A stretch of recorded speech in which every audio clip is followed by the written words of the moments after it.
در دانشگاه دولتی آموزگاری تاجیکستان به نام صدرالدین عینی در موضوع نوروز رمز وحدت، روابط دوستانه میان کشورهای تاجیکستان، ازبکستان و قرقیزستان همایش علمی نظریوی برگزار شد.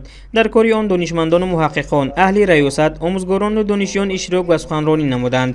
همایش را رهبریت دانشگاه آغاز بخشیده ذکر نمودند که بعد از سمیت سه جانبه سران دولت‌های تاجیکستان، قرقیزستان و ازبکستان در شهر خوجند، مناسبت‌های این کشورها به سطح صفتا نو برآمد و زمینه آن پیش از همه در هدف‌های مشترک و تلاش‌های طبیعی مردمان آنها بهره همگرایی میباشد.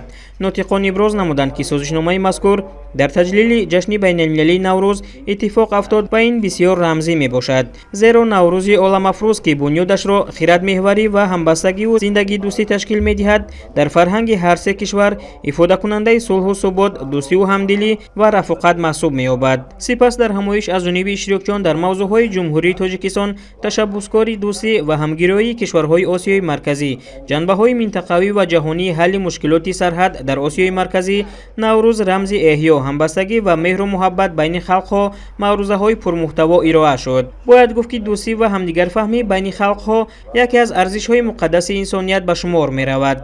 وقتی که ملت‌ها با یکدیگر در فضای صلح و ثبات و همبستگی زندگی می‌کنند، جامعه رشد می‌کند، انسان‌ها در آسایشگی عمر به سر می‌برند و موفقیت‌های بزرگ به دست می‌آورند.